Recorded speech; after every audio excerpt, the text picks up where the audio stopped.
Ние настояваме, че нямаме нищо общо и не можем да имаме каквото и да е общо с хора там и с партиите, които обявиха създаването на българския частен бизнес за престъпно начинание.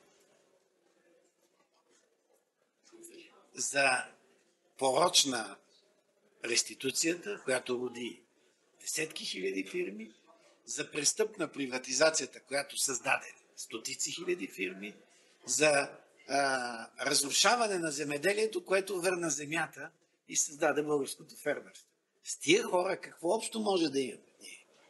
Ние създателите на частния бизнес в България. Ние, които оставихме 750 хиляди фирми функциониращи. За тия 12 години, от тия 750 хиляди фирми, колко има регистрирани сега в регистъра? Знаете? Половината. А знаете ли, в колко от тях пък има заети хора по трудови правоотношения? В половината. Тия стотици хиляди разочаровани хора, атакувани в последните 12 години, изтласквани, малтретирани, прогонвани от пазара, вследствие на политиката на Сакскобургготски, на Тройната коалиция и на Бойко Борисов, какво общо мога да имаме ние с тия хора? Ние сме създали частно предприемачество, а те са го унищожавали частното предприемачество. Като как ще търсим отговор с тия хора, които унищожават бизнеса на въпросите за възстановяването на българската икономика? Как да го търсим с тия хора? Нали? Те си представят, че държавата ще го възстанови. Ето го ГЕРБ. Нали? Бойко Борисов реже ленти, за да покаже, че нещо прави, а също зад срязаните ленти какво се крие? Крие се една трета фалирали строителни фирми. Почти изчезнали от пазара огромната част от фирмите, занимаващи се с сделки с недвижими имоти. Така ли е? Каква е активността в сектора на строителството и на инфраструктурата в момента? Колко процента е по-ниска по статистика, отколкото за тия 3 години, отколкото преди 2008 година? Колко процента е по-ниска? То отрасъл е в тежък нокаут. Какво реже ленти Бойко Борисов, като фалират фирмите? Като хиляди строители остават без работа. Какви ленти реже той? Той не може да запази фирмите, реже ленти. Като че ли от него зависи икономическата активност в сектора на строителството и на инфраструктурата. Не зависи от него. Не зависи. Зависи от пазара, зависи от конюнктурата, зависи от очакванията, както говорихме. Как с такъв Тодор Живков, последовател, ние ще правим едно и също нещо? Как с този маниер? Нали? Държавата ще строи, тя ще реже лентите, ще дава поръчките на който си иска. Кой наду балона? Кой наду балона? Защо надуха балона? Ако бяха истинско дясно правителство, най-простият начин да ограничат балона на строителство. Нали става с строителни разрешения? Нали става с частични устройствени планове? Нали става с регулация? Сега, знаете ли какво правят сега в Пловдив? Примерно в Пловдив. Как излиза ГЕРБ от кризата в Пловдив?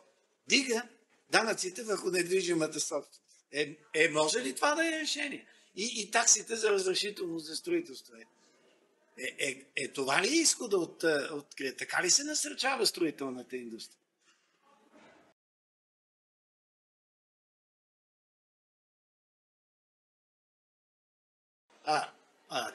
Това, че няма дясно и няма ляво, са пушеци в очите на обикновения човек. Това е част от лъжата, всички са маскари. Разбирате ли? Колко е проста тая работа? Те се крият зад всички се маскари, за да не видим, че отговорността за изчезването на 3/4 от фирмите, които оставихме 2001 година. Как ще сме маскари ние? Пак и правителство с тях, това е вече връх на нахалството. Какво ще правим? Ще даваме социална помощ. Заедно.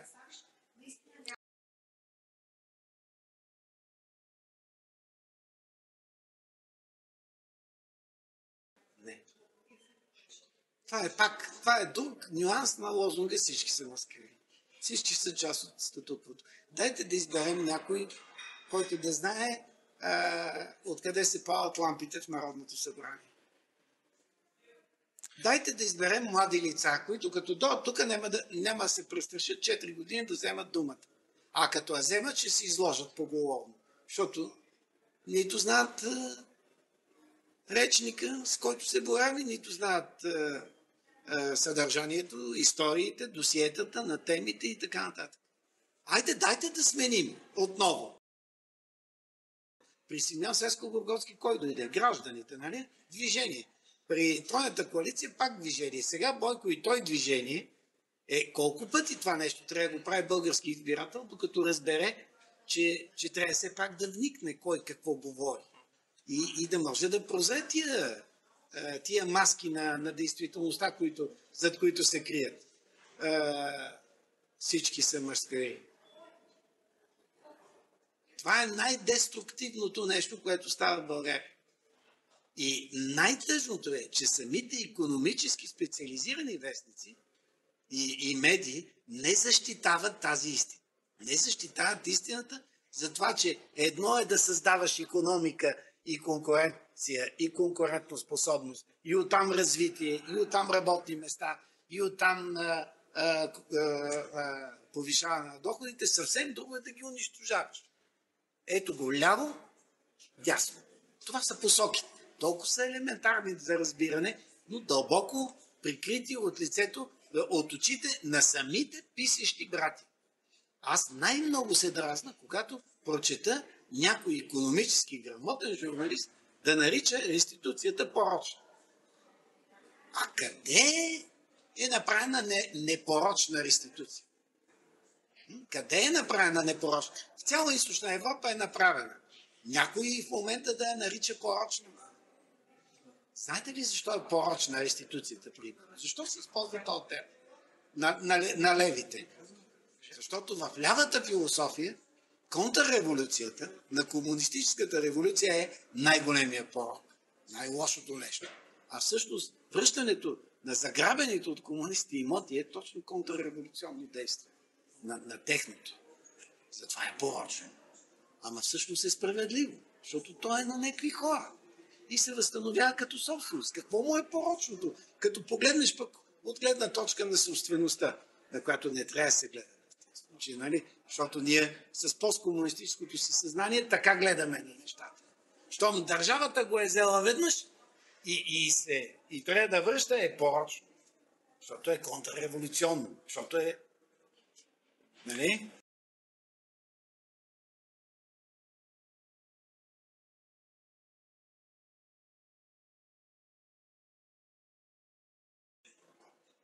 Колко по-непорочен, питам, като чешката приватизация, като германската или като коя?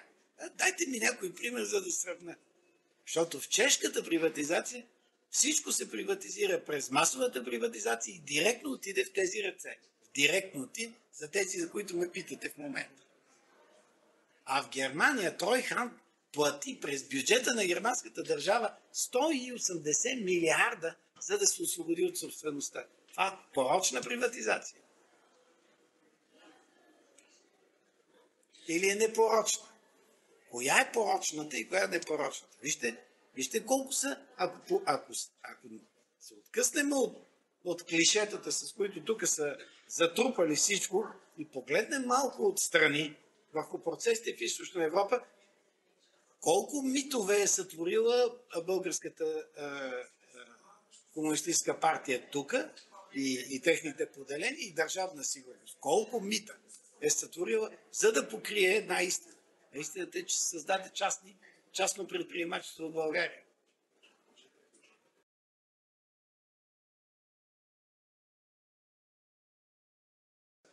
Тезата на един бивш президент, че е могло по партизански причини да се произведе партизанстваща класа от предприемачи е, прощавайте, и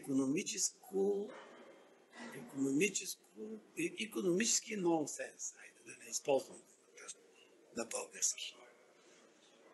Защото не можеш да произведеш никой бизнесмен. Никой. От хилядите, десетките хиляди, вероятно, които с куфарчета почнаха от БСП да правят бизнес, огромната част са фалирали. Защото не стават за бизнесмен. Защото бизнесът си има свои правила.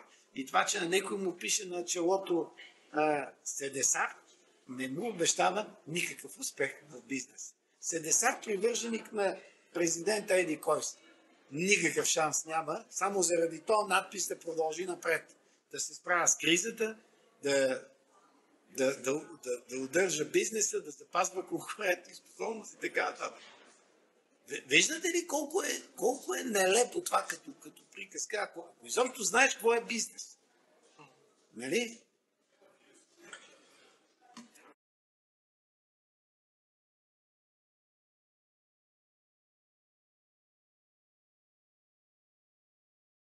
Помните? Що се спомня? Това е голямо изпитание. Това е голямо изпитание. И знаете ли в какво е изпитание? Да не се превърнеш в лош човек, да не се превърнеш в зъл човек, да не станеш отмъстителен и пълен с ненавист. Това е огромно изпитание. Много малко хора могат да го понесат. Например, Симеон Сакскобургготски не може. Който и да е друг от предишните не може. Аз мисля, че съм се справил с това изпитание вече, мога да го кажа спокойно. Но при някакъв друг разговор бих могъл да разкажа и как е станало, защото това наистина много интересно. И поучително. Вижте им езика, Вижте езика на мутрите. Невероятен е.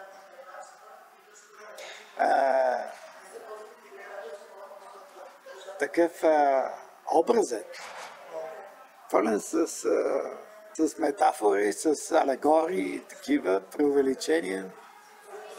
Зловещи.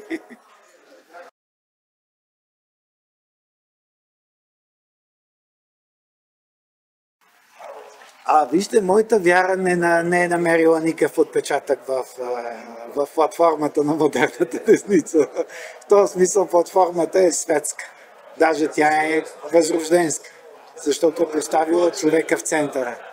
Не е божествената му природа, не е духа му, не е него, а самия човек. В този смисъл тя е наистина модерна десница.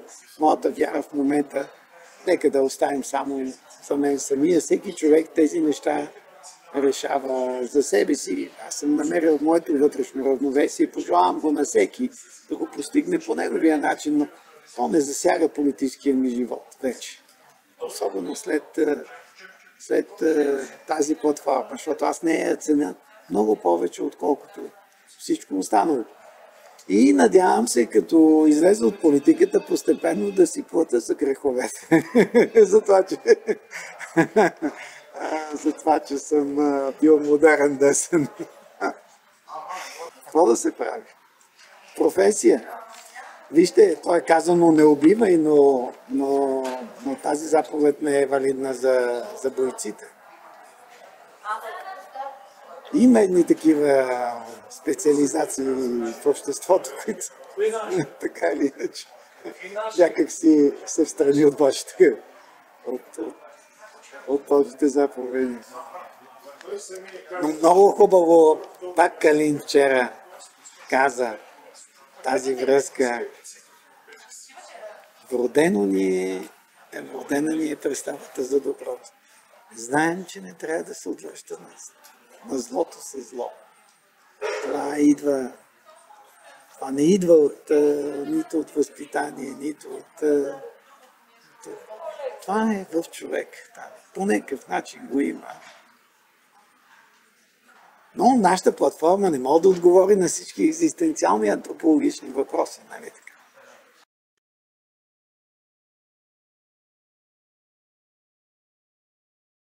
За мен са важни три неща. Три. Те са важни за България, за за да се излезе от деморализацията, да се върнат правилните посоки на хората. 3 неща. Първо, да се покаят тия, които са били сътрудници в държавна сигурност. Да се покаят пред миряните. Да поискат прошка. С други думи. Да признаят греха си. Това е християнство, това е възможно да се приложи църковния устав, църковния канон спрямо тях. Това е едното. Второ. Българската православна църква да обяви комунизма като абсолютно зло. Защото той е абсолютно зло по отношение на нея сама. Тя няма как да не го произнесе това нещо. Ако иска да бъде въобще нещо, което казва на българите къде е да върват и от какво да бягат. Разбирате ли? Защото тя като не го прави това, тя като не обявява за зло комунизма, тя унищожава възможностите на хората да се ориентират. Тя разбива кода, начина по който човек живее в света. Ами щом тия са добри, и тия са добри, и ченгета църквата са добри, милоши са тия с приватизацията, значи ясна работа. Нали разбирате? До каква степен се заплевява представите на хората. И трето, 130 свещеници са убити заради вярата. 130 български православни свещеници. Те са мъченици на тази вяра. Църквата в тия хилядолетия е почитала мъчениците си. Целият църковен календар е имена на мъченици, умряли за вяра. Целият календар е на мъченици. И там няма нито един български свещеник, който убит заради това, че е бил свещеник. Без съд, без присъда, без нищо. И ако не го направи църквата, българската православна, за каква църква говори? Изобщо как да разберат хората кое е добро и кое е? Как да го разберат? Църквата е за това да показва на хората кое е добро и не само нашата православна.